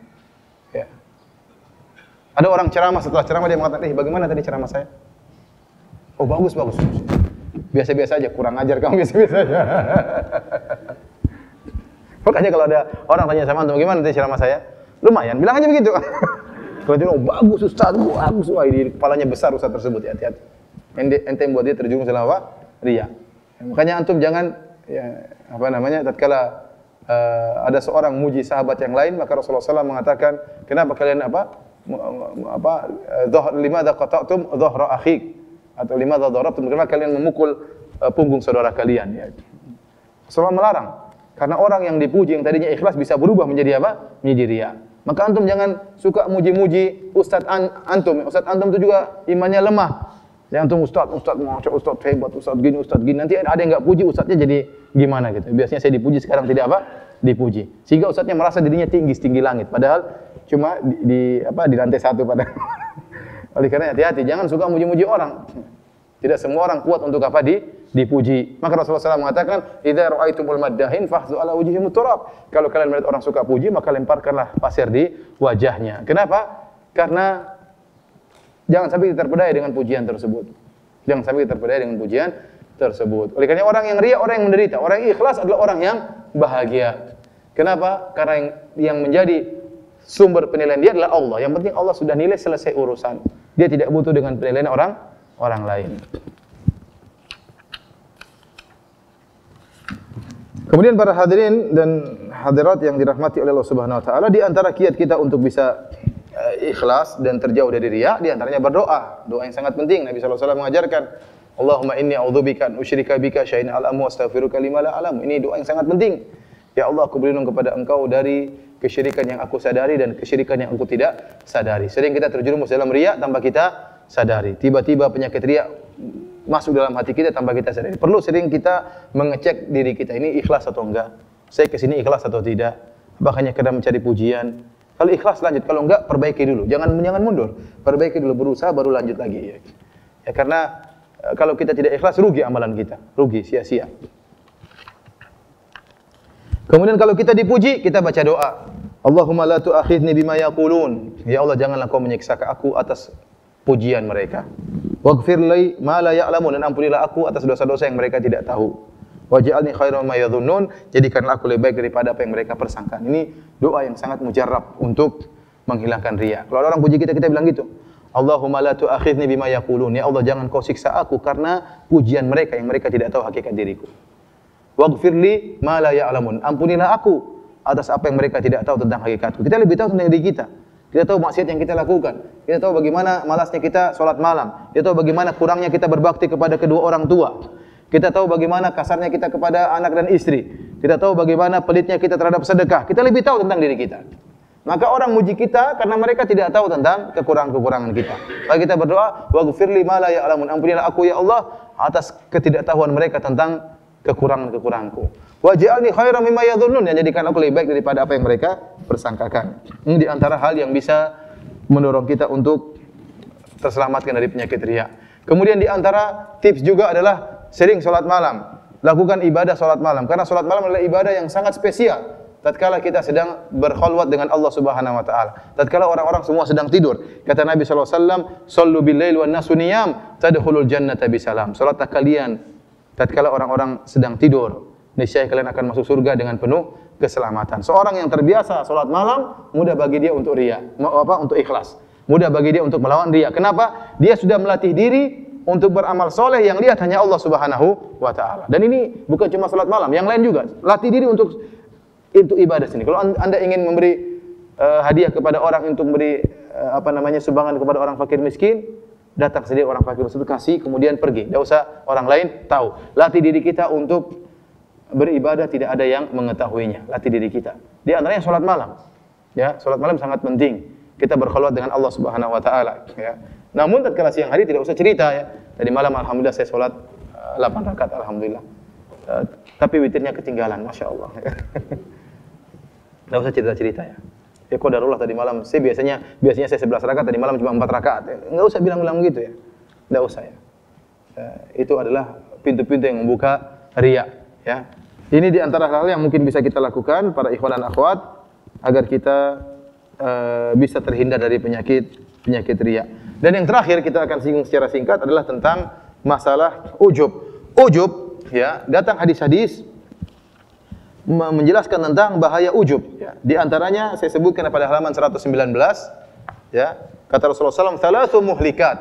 3 perkara yang membinasakan. Syuhun muta'un, yaitu rasa kikir dan tamak yang ditaati, wa hawan muttaba'un, dan hawa nafsu yang diikuti, wa ijabul mar'i bi nafsihi, seorang ujub dengan dirinya. Di antara 3 hal yang membinasakan. Dalam hadis yang lain Rasulullah SAW bersabda, "Laulam takunu tuznibun, khasyitu alaikum ma huwa akbaru min dzalik, al-ujub al-ujuba." Kalau kalian tidak pernah berdosa, aku akan khawatirkan menimpa kalian yang lebih parah daripada itu, yaitu penyakit ujub. Seorang yang tidak pernah bersalah bisa terjerumus dalam apa? Penyakit ujub, ya. Bisa terjerumus dalam penyakit ujub. Oleh karena terkadang Allah mentakdirkan kita melakukan sebagian dosa agar kita tidak tidak ujub. Bahwasanya kita tahu kita bagaimanapun masih punya kekurangan. Yang dimaksud dengan ujub itu bangga dengan diri, merasa pede dengan dirinya. Di antaranya adalah meyakini bahwasanya keberhasilan yang dia dapatkan, bahwasanya dia punya andil dalam keberhasilan tersebut. Makanya tadi saya sebutkan perkataan Syekhul Islam Taimiyah, barang siapa yang mewujudkan wa iyyaka nasta'in, menerapkan wa iyyaka nasta'in yang artinya hanya kepada Engkau lah kami mohon pertolongan, maka dia akan terhindar dari penyakit ujub. Artinya apa? Seorang sadar bahwasanya segala keberhasilan yang dia dapatkan, dia menjadi seorang cerdas, dia menjadi seorang ustadz, dia menjadi seorang direktur, dia menjadi seorang dermawan, dia yakin bahwasanya semuanya semata-mata karunia dari Allah Subhanahu wa taala. Kapan kita merasa karena ada andil daripada diri kita, itulah penyakit ujub. Seperti perkataan sebagian orang, saya berhasil karena saya cerdas. Saya berhasil karena saya cerdas. Saya dulu ranking terus misalnya, dia mengatakan demikian. Kita bilang kau jadi kaya bukan karena kecerdasanmu. Benar, itu ada sebab. Tetapi yang menyebabkan akibat semata-mata hanyalah Allah Subhanahu wa taala. Karena banyak orang yang punya sebab seperti kamu miliki tidak jadi orang kaya. Makanya kita tahu bahwasanya tidak ada kaidah bahwasanya kekayaan sesuai berbanding lurus dengan kecerdasan. Tidak ada kaidah seperti ini. Betapa banyak bos tidak tahu apa-apa tentang ilmu. Bahkan ada bos yang mungkin tidak lulus SD tapi anak buahnya S1, ya. Anak buahnya sarjana. Ini banyak terjadi seperti itu. Jadi tidak mesti orang cerdas kemudian jadi orang kaya. Ini dalil bahwasanya kecerdasan yang Anda miliki memang sebab, tapi dia bukan penentu. Karena banyak orang yang kaya, yang cerdas tidak kaya seperti Anda. Kapan Anda merasa Anda kaya gara-gara Anda cerdas, Anda telah ujub. Sama seperti seorang mengatakan saya berhasil karena saya banyak pengalaman. Kita katakan banyak orang punya pengalaman seperti Anda tidak berhasil seperti Anda. Ada orang punya pengalaman tapi pengalaman jadi anak buah terus, enggak pernah jadi pengalaman jadi bos. Ya, kapan jadi bosnya? Oleh karenanya perhatikan terus seorang tatkala dia terkena penyakit ujub, maka dia akan kurang bersyukur kepada Allah. Kenapa? Dia merasa pede, dia merasa karena dialah dia berhasil. Tapi kalau seorang merasa bahwasanya segala keberhasilannya semata-mata dari Allah Subhanahu wa taala, maka dia akan pandai bersyukur kepada Allah. Dia tahu sewaktu-waktu Allah bisa tarik kenikmatan tersebut. Maka dia banyak bersyukur kepada Allah Subhanahu wa taala tatkala penyakit ujubnya hilang. Tapi kalau dia terkena penyakit ujub, dia kurang bersyukur kepada Allah Subhanahu wa taala. Dia merasa hebat, ya. Seandainya orang tersebut tahu semata-mata dari Allah, maka dia akan tawadhu. Dia tidak sombong, dia tidak angkuh. Dia tahu bahwasanya cerdasnya dia pun dari Allah Subhanahu wa taala. Allah yang membuat dia bisa melakukan pengalaman-pengalaman tersebut, semuanya pun telah disiapkan oleh Allah Subhanahu wa taala. Allah yang telah mengangkat derajatnya, Allah yang membuat mengangkat karirnya, dia tahu semuanya dari Allah Subhanahu wa taala, maka jadilah dia orang yang tawadhu, tidak sombong dan tidak ujub kepada dirinya. Demikianlah para hadirin dan hadirat yang dirahmati oleh Allah Subhanahu wa taala, kajian kita pada kesempatan pagi hari ini tentang berjihad melawan riya dan ujub, dan kita berdoa semoga Allah Subhanahu wa taala menyelamatkan kita dari dua penyakit ini. Dan ingat, kita harus terus mengingatkan diri kita tentang hal ini, karena kalau kita selamat sekarang tidak tahu besok, tidak tahu lusa. Penyakit ini terus menghantui kita, berusaha untuk membuat kita, setan ingin buat kita riya dan ujub kapan saja. Oleh karena kita berjihad melawan riya dan ujub sampai kapan? Sampai meninggal dunia. Sampai meninggal dunia. Disebutkan tentang kisah Imam Ahmad rahimahullahu taala, tatkala akan dia meninggal dunia, mengatakan ba'du. Belum. Kemudian dia mengatakan belum. Anaknya heran, "Wahai ayahanda, kenapa Anda mengatakan belum?" Kata Imam Ahmad, "Tadi datang iblis kepada saya, iblis berkata, 'Futtani ya Ahmad.' Kata iblis, 'Kau sudah lolos dariku wahai Ahmad.' Kataku kepada iblis, belum, saya belum lolos." Jadi iblis ingin buat Ahmad ujub di akhir hayatnya. Bahwasanya kau lolos dari apa? Godaanku. Kata Imam Ahmad, belum, sampai kalau saya belum mati, belum selesai. Terbebaskan dari godaan apa? Iblis. Jadi seorang berusaha melawan riya dan ujub sampai kapan? Sampai meninggal dunia. Berikut kita akan menjawab pertanyaan yang mungkin untuk kita jawab. Bagaimana kalau kita melakukan ibadah agar tidak menjadi riya? Karena tanpa disadari perayaan riya itu ada. Bagaimana caranya menghilangkan rasa riya atau ujub itu tidak timbul dari diri kita? Intinya ikhwan, kita berusaha. Kata Allah, la yukallifullahu nafsan illa wus'aha. Allah tidak membebani di luar kemampuan seseorang. Seorang kalaupun dia berusaha untuk tidak riya, kemudian timbul riya, dia tidak suka, maka tidak jadi masalah. Yang penting dia benci dengan penyakit apa? Riya tersebut. Ya. Yang penting dia melawan. Dan Allah tahu kita sudah berusaha. Dan Allah tidak membebani di luar dari kemampuan kita. Ada orang berusaha benar. Namun terus kita latihan, maka kita akan sampai pada cuek dengan orang lain. Untuk pertama kali ikhlas memang agak susah. Perlu latihan. Kita sudah mau ikhlas tapi ada aja masih ada riyanya. Lawan saja, cuek aja. Yang penting kita tahu Allah Maha tahu saya berusaha. Yang penting kita tahu Allah Maha tahu kita sudah berusaha. Nanti ada suatu saat kita sampai pada tahapan cuek, orang bilang apa enggak jadi masalah. Yang penting Allah sudah tahu. Namun itu perlu perjuangan. Bukan berarti Anda keluar dari pengajian langsung ikhlas hebat seperti ulama, ya susah lah. Tidak seperti itu. Ada perlu latihan, perlu apa? Tahapan, ya. Dan kita terus berusaha agar kita terbebas dari penyakit riya.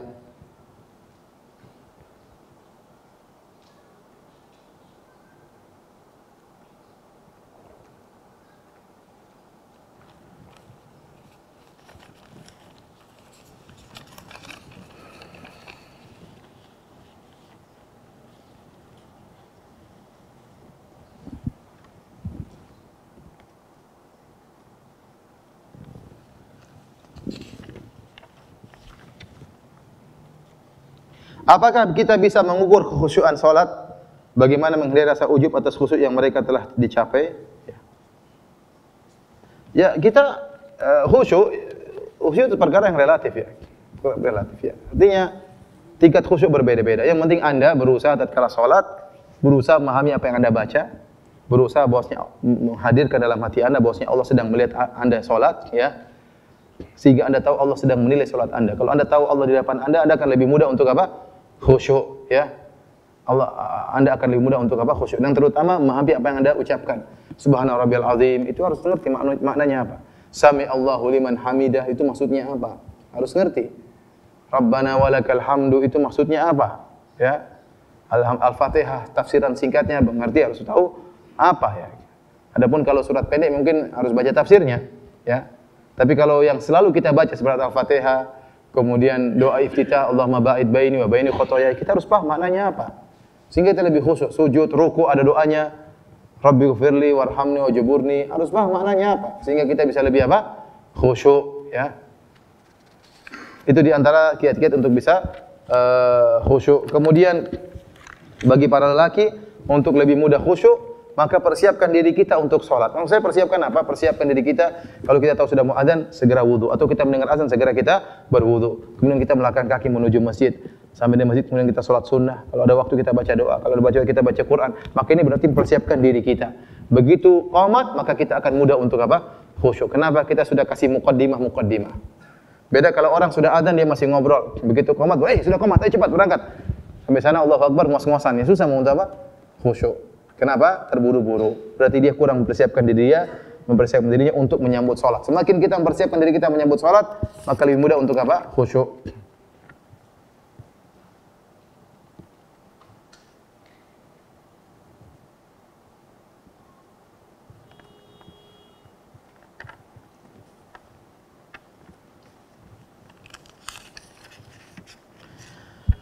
Tadi diceritakan oleh Ustaz perkara wanita pezina yang beri minum anjing. Diceritakan bahwasanya wanita itu melakukan tanpa ada yang mengetahuinya kecuali Allah Subhanahu wa taala. Lalu bagaimana Ustaz tahu bahwa perempuan itu mengambil air menggunakan sepatunya?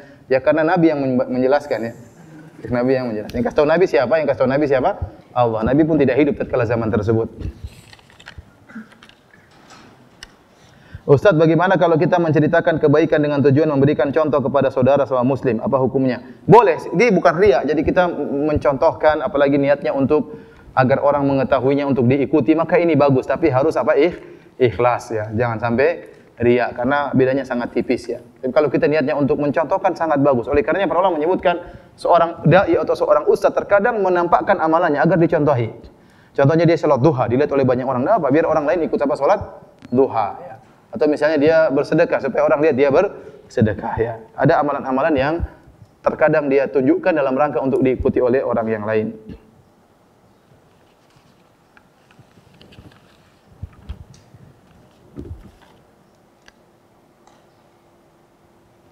Apakah ucapan atau perkataan saya ikhlas melakukan ini dan itu dapat mempengaruhi amalan hati dalam ikhlas? Tidak mengapa seorang mengatakan saya ikhlas ya. Itu adapun kebenaran perkataan tersebut adalah antara dia dengan Allah Subhanahu wa taala ya. Bukan berarti ada orang yang mengatakan saya ikhlas kemudian kita menuduh dia tidak ikhlas, tidak. Dia mengabarkan bahwasanya misalnya dia mengatakan kamu jangan begitu, kamu tuh memang melakukannya hanya karena ingin dipuji. Oh enggak, saya ikhlas kok karena Allah. Misalnya ada kita kasih bantuan terus dia ingin memberi kita sesuatu, bilang oh enggak saya ikhlas karena Allah Subhanahu wa taala. Enggak jadi masalah. Yang penting benar perkataan tersebut kita ikhlas karena Allah Subhanahu wa taala. Jadi ucapan tersebut ya kalau tujuannya bukan untuk riya, ya maka tidak mengapa insya Allah Subhanahu wa taala. Tadi Nabi mengatakan, Allahumma hajjatan la riya fiha wala sum'ah. Ya Allah, hajiku ini tidak ada riyanya, tidak ada apa? Sum'ahnya.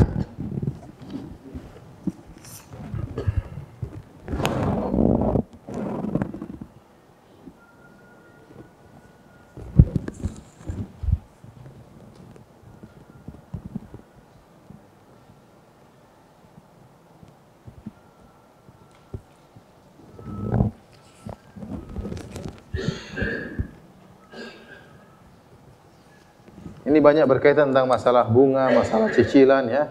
Ini tanya sama ustaz yang lain ya.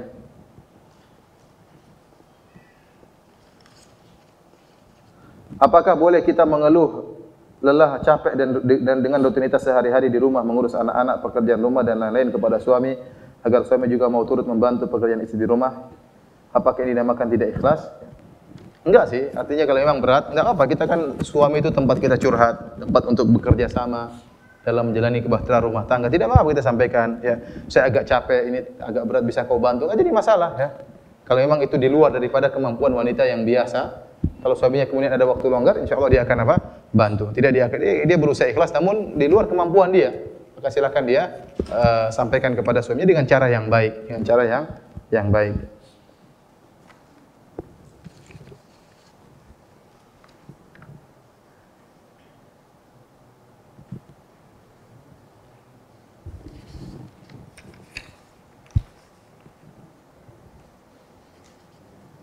Ustaz, jika saya melakukan sedekah, hati saya biasanya terasa senang setelah bersedekah.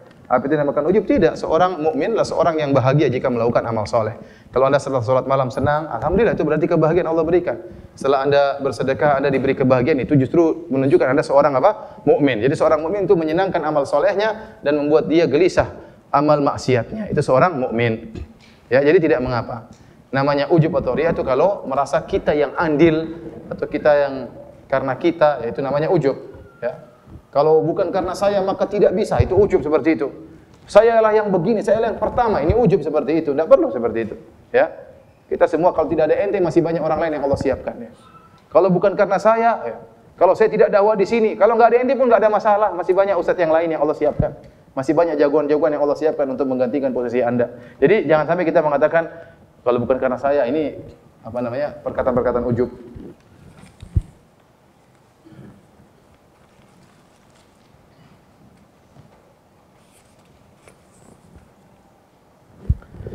Demikian saja para hadirin yang dirahmati Allah Subhanahu wa taala. Mohon maaf banyak sekali pertanyaan saya tidak bisa jawab ya karena kekurangan ilmu dan juga kurang waktu. Semoga Allah Subhanahu wa taala menjadikan kita orang-orang yang ikhlas di sisi Allah Subhanahu wa taala. Subhanakallah bihamdik asyhadu an la ilaha illa anta astaghfiruka wa atubu ilaik. Assalamualaikum warahmatullahi wabarakatuh.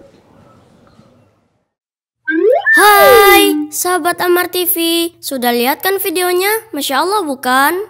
Insya Allah videonya bermanfaat ya. Yuk bantu dakwah kami dengan menyalurkan zakat, infak, dan sodako ke rekening kami. Insya Allah donasi teman-teman akan digunakan untuk biaya peralatan dan operasional dakwah Ammar TV. Terima kasih ya sudah nonton video kami. Jangan lupa like, komen, dan share video-video kami. Jazakumullah khairan.